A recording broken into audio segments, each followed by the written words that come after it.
Assalamualaikum warahmatullahi wabarakatuh. Salam sejahtera, salam solidaritas, dan salam perjuangan untuk kita semua. Hidup pekerja, hidup SPSI, hidup rakyat Indonesia. Berjumpa kembali dalam podcast PC FSPKP SPSI Kabupaten Kota Bekasi. Dan hari ini kita membahas satu hal yang cukup menyedot perhatian, khususnya untuk kalangan kaum pekerja.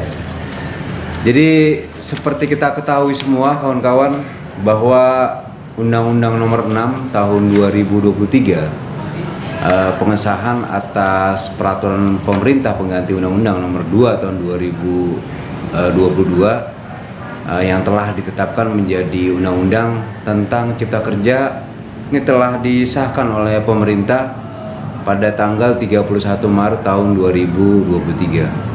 Dan tentunya isi Undang-Undang Cipta Kerja ini sangat menyengsarakan khususnya untuk kaum pekerja, karena memang disinyalir ya ada kepentingan-kepentingan tertentu terhadap terbitnya aturan Undang-Undang Cipta Kerja.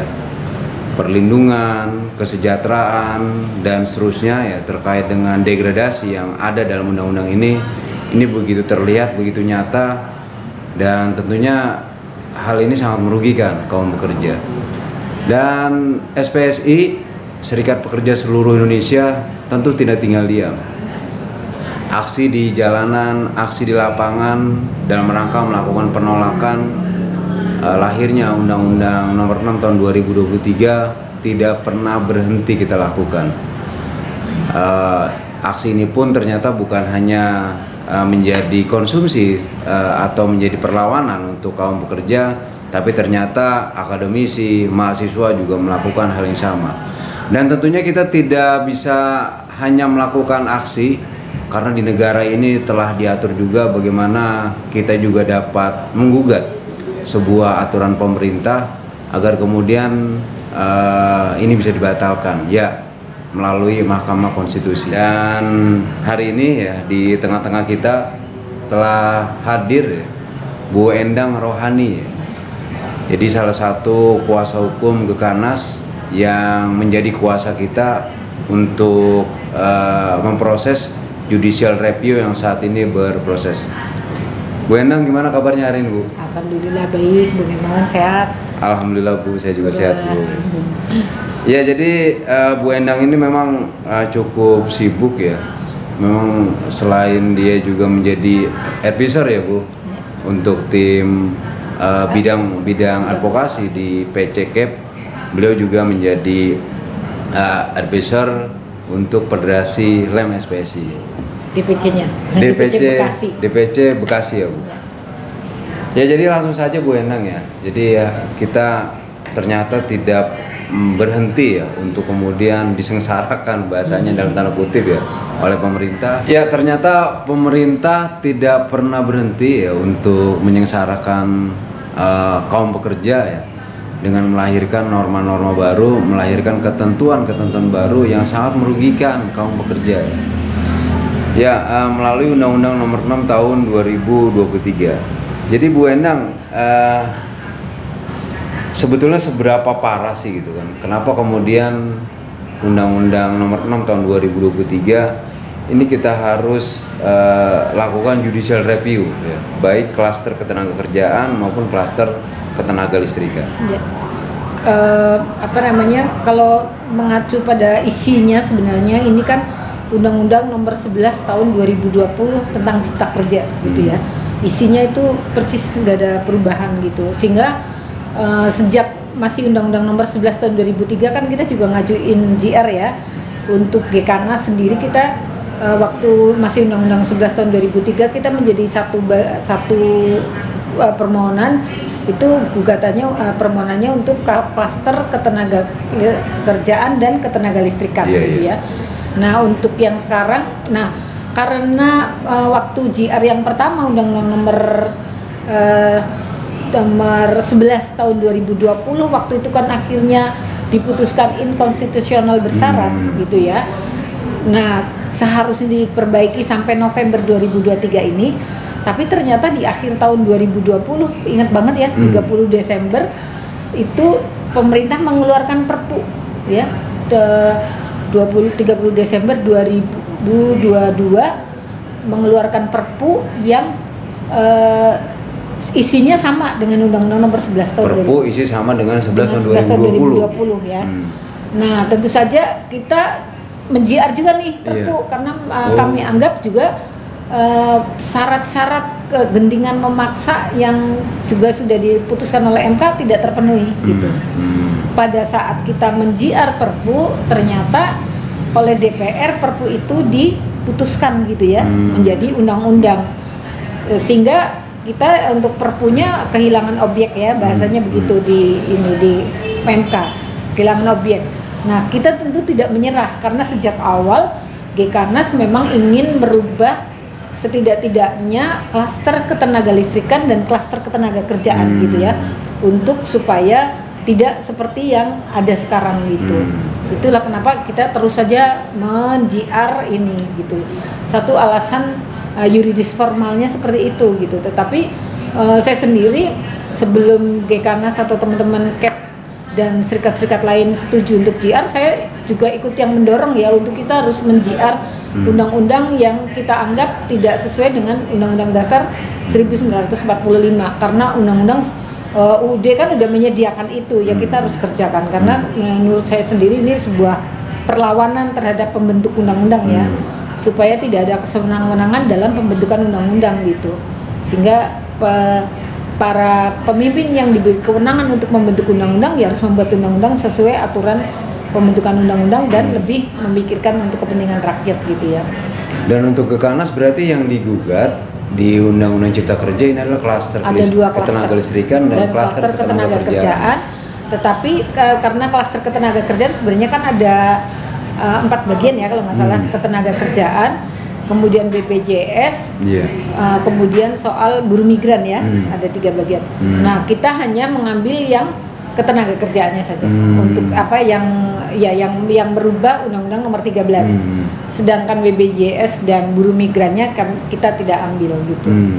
Karena itu bagian orang lain. Selain judicial review, kita ada opsi lain nggak Bu untuk merubah isi undang-undang? Sebenarnya kalau ada undang-undang yang kita nggak cocok gitu ya, bisa melalui permohonan ke DPR ya untuk amandemen gitu. Tapi biasanya amandemen ini sangat sulitnya ya, karena ya harus melalui prosedur undang-undang, terus kita harus meminta apakah ke DPR atau pemerintah untuk menyetujui bahwa undang-undang ini perlu dirubah gitu.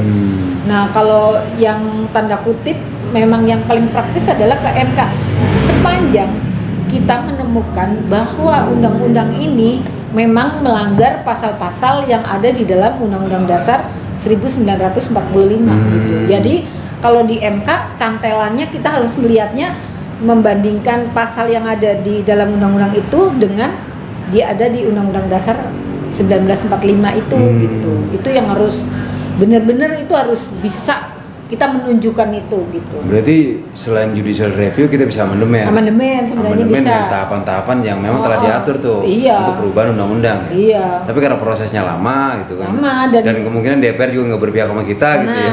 Maka kita sebagai kayak gitu ya. Lobbynya lebih rumit ya. Oh iya. Kita beberapa kali kan mencoba itu ya, misalnya meskipun kalau di kalangan saya kebetulan sekalipun advokat, tapi kan advokatnya lebih banyak bekerja dengan teman-teman buruh ya, dengan serikat buruh. Jadi saya tahu banget kondisinya, dan itu kan soal kepercayaan ya di kalangan serikat pekerja sendiri. Boleh dibilang tipis kepercayaan ke pemerintah, tipis juga kepercayaan ke DPR gitu.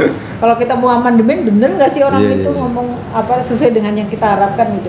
Sehingga harapan terbesar ya di MK gitu. Singkatnya gimana Bu? Kenapa ketenagalistrikan itu harus digugat, kemudian ketenagakerjaan itu harus digugat juga? Ya. Kalau di ketenagalistrikan ini kan ada kecenderungan semacam gerakan privatisasi ya. Privatisasi. Untuk ketenagalistrikan, ya. Di ketenagalistrikan kan ada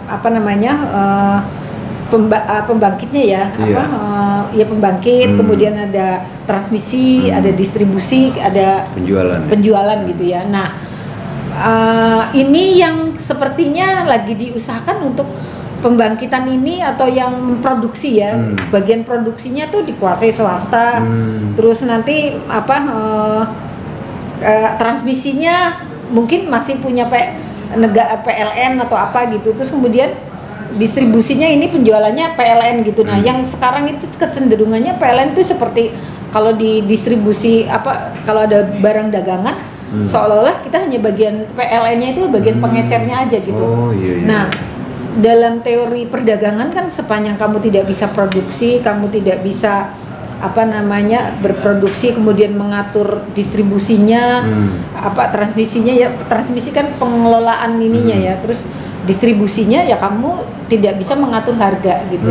Nah, sementara listrik ini kan sekarang menjadi kebutuhan yang sangat vital bagi orang gitu ya, di saya kira di seluruh dunia ya ini menjadi vital gitu.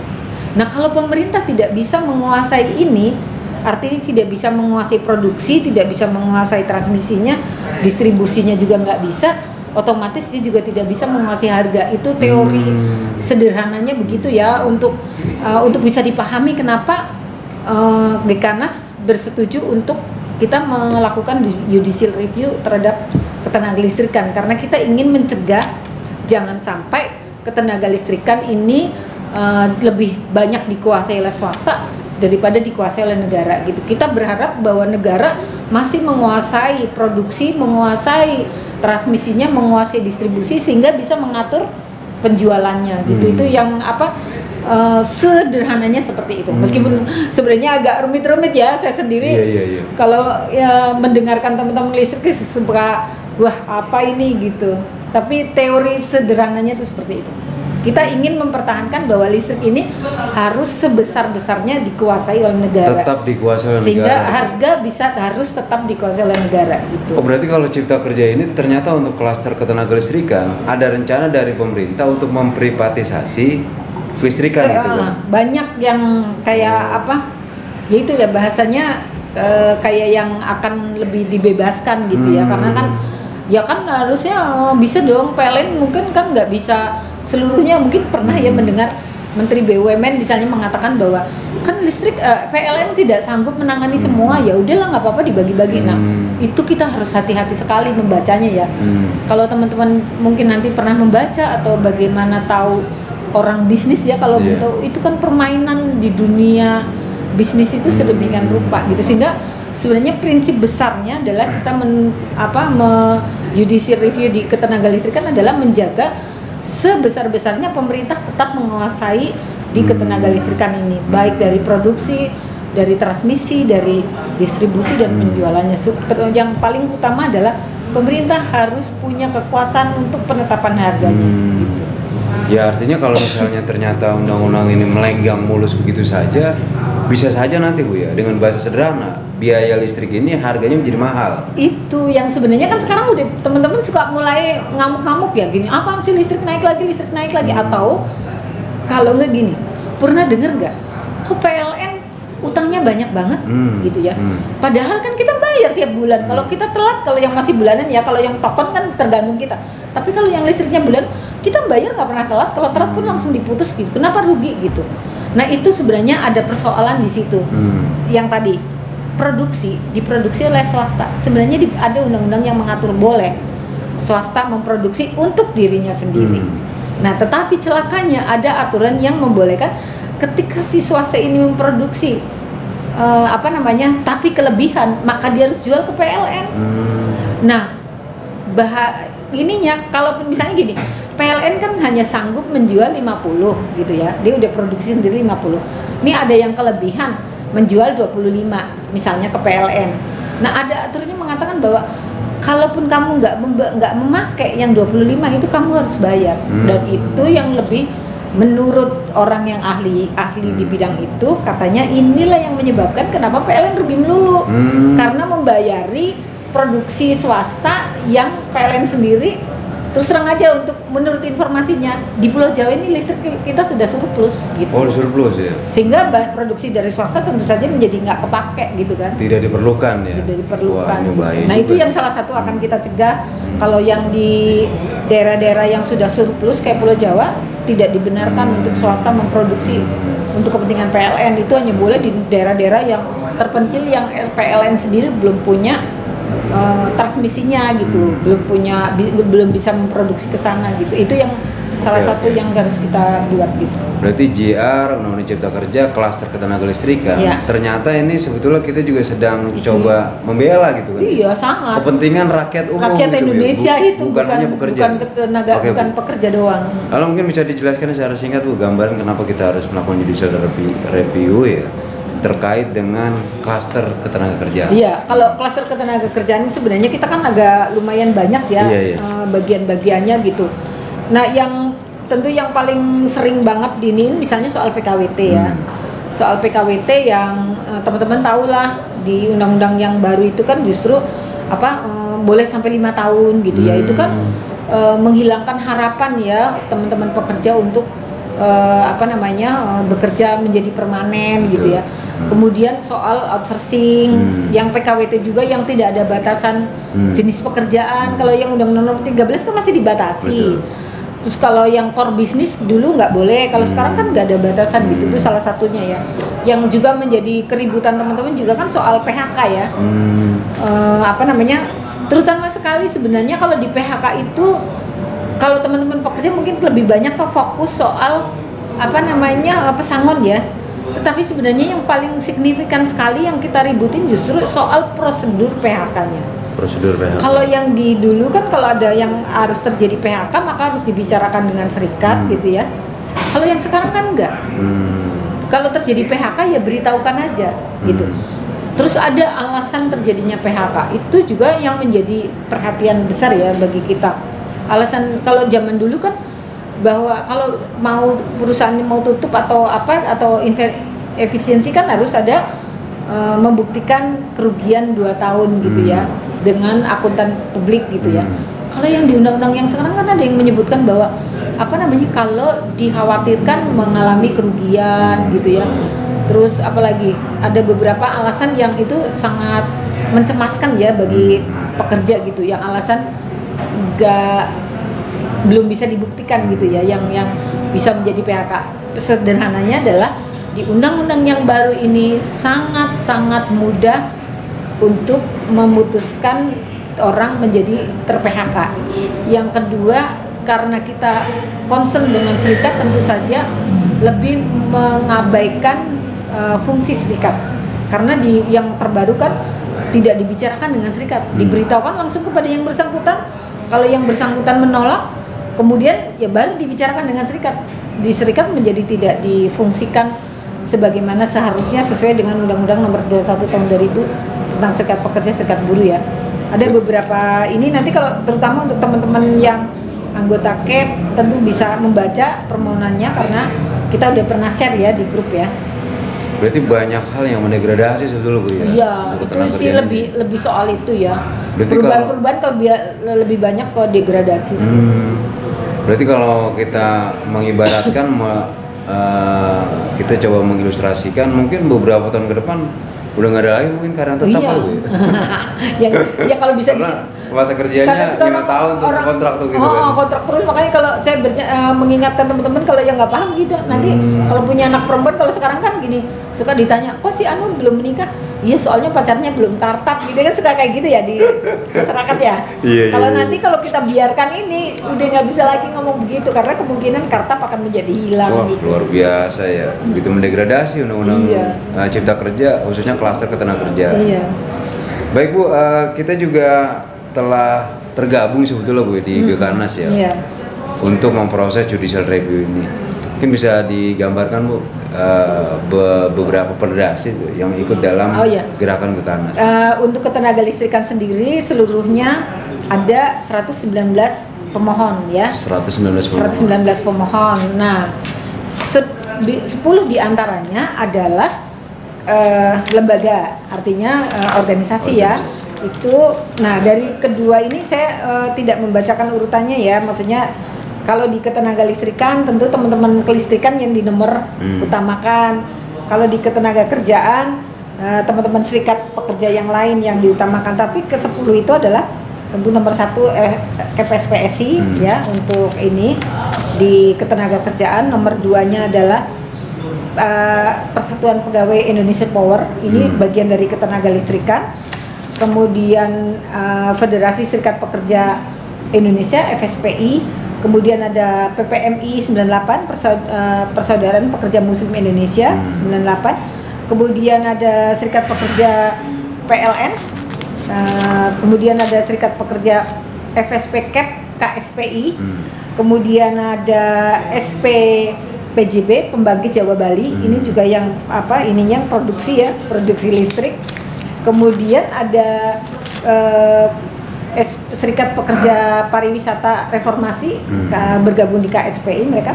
Kemudian ada TSK, dan yang satunya lagi adalah Serikat Pekerja Aqua Group SPAG. Jadi ada 10 yang saat ini menjadi salah pemohon ya. 10. Yang lainnya kalau untuk di Ketenagakerjaan sendiri ada 121 pemohon. Nah, 10 diantaranya adalah lembaga, sisanya adalah perorangan gitu. Untuk ketenagalistrikan itu 119 orang total tuh, kelembagaan maupun secara individu. Untuk ketenagakerjaan 121 orang. 10 orang itu kelembagaan. 10 pemohon. Oh, 10 dan pemohonnya berarti sekitar 111 kalau gitu. Oke, Bu. Nah, gini, Bu, kita kan kemarin telah mengikuti nih sidang permulaan ya. Sidang awal, pendahuluan. Nah, ini agendanya adalah menjelaskan gugatan yang disampaikan, ya. Kemudian juga mendengarkan perbaikan-perbaikan dari majelis panel. Kira-kira di hari tersebut, Bu, mungkin bisa digambarkan secara singkat lah itu terkait dengan perbaikan-perbaikan yang telah disampaikan kepada kuasa hukum pada saat itu. Di sidang hari pertama tuh memang namanya pendahuluan gitu ya. Nah, adalah untuk memberi kesempatan ya kita sebagai pemohon menyampaikan kepada hakim ini permohonan kita secara singkat. Kemudian hakim akan memberikan masukan-masukan ya, hakim panel tadi akan memberikan masukan-masukan perbaikan-perbaikannya gitu. Nah, kita memang untuk ketenagalistrikan ini menjadi concern banget ya. Hakim panel itu betul-betul memberikan perhatian yang besar, ingin supaya ini gugatannya, permohonannya sangat sempurna, supaya majelis hakim juga bisa membaca dengan baik sehingga putusannya bisa sesuai dengan harapan gitu. Sehingga masukan-masukannya memang sangat signifikan ya. Misalnya beliau tuh mengoreksi atau meminta untuk kami lebih membaca ulang lagi, misalnya penjelasan tentang penguasaan negara itu yang dimaksud apa, karena sudah ada putusan MK-nya gitu ya. Kemudian memang dengan kondisi yang sekarang mungkin dibolehkan untuk privatisasi di ketenagalistrikan, tetapi di mana, dan itu sudah ada acuannya, karena memang sebenarnya ketenagalistrikan ini udah beberapa kali diajukan JR ya ke Mahkamah Konstitusi gitu, sehingga sudah ada putusan-putusan MK yang bisa diacu gitu. Sebenarnya itu juga sudah kami masukkan, cuman entah bagaimana mungkin masih ada yang kami kurang rinci sehingga itu kami masukkan. Itu untuk di ketenagalistrikan ya lebih ini. Nah, kalau untuk di ketenagakerjaan kan, kalau di ketenagalistrikan permohonan kami kan hanya uji material aja, sehingga kita langsung ke pasal yang dimaksud gitu. Nah, kalau di uji yang di ketenagakerjaan kan kita ngajuin permohonan formil dan material. Nah, kalau formil itu adalah soal prosedur pembentukan undang-undang gitu. Sementara kalau di yang material adalah isi dari undang-undang. Nah, jadi panel hakim yang membicarakan di ketenagakerjaan ini condong untuk melihat apa betul kalian akan menggabungkan permohonan formil dan permohonan material. Karena kalau permohonan formilnya dikabulkan, maka seluruhnya itu terhenti gitu. Kita nggak usah ngecek lagi. Seluruhnya batal tuh ya. Langsung kalau formil batal. Dikabulkan, kalau formil dikabulkan. Tapi kalau misalnya dan itu biasanya agak lumayan rumit lah ceritanya gitu ya, karena formil dulu, material dulu, meskipun ada sebenarnya itu kan ada peraturan MK ya yang mengatur bahwa kalau misalnya ada formil dan material, maka yang harus diselesaikan adalah formilnya dulu gitu ya tadi. Karena kalau formilnya diselesaikan kemudian kabul, kan kita udah nggak ngomongin lagi tuh undang-undang, otomatis tidak lagi material gitu ya, udah ngomongin undang-undang ya, karena dibatalkan secara keseluruhan gitu. Sehingga maka majelis hakim mengingatkan apakah kita mau tetap menjadi formil dan material atau sebaiknya dipisah gitu. Nah, tentu saja sebenarnya kan sebelum kita maju ke pengadilan kan kita udah diskusi berulang-ulang ya dengan segala konsekuensinya, dengan segala aturannya yang ada, pengalaman yang lain dan sebagainya gitu. Dan di beberapa uji ya memang ada yang uji formil, ada yang uji material. Keberhasilannya bagaimana? Ada formil yang dikabulkan, ya ada undang-undang koperasi ya. Pernah itu benar-benar mengejutkan gitu ya. Undang-undang 17 tahun 2012 Bu ya. Sepertinya ya, saya tidak ingat itu, cuman saya sempat membaca gitu, wah keren banget nih formil, karena memang agak ini saya membaca sedikit gitu ya.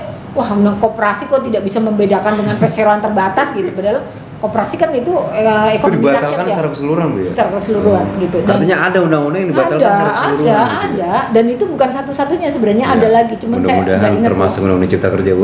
Nah kalau yang material banyak sekali yang dikabulkan gitu, banyak. Saya sendiri dengan tim itu pernah yang ngajuin itu dan kabul gitu, soal penundaan upah minimum ya. Waktu itu kabul gitu.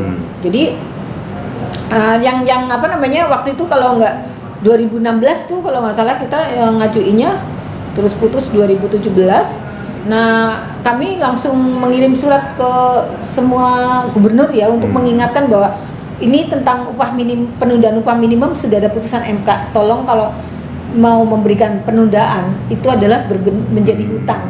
Kalau di undang-undang yang lama kan penundaan upah minimum ya udah gitu aja.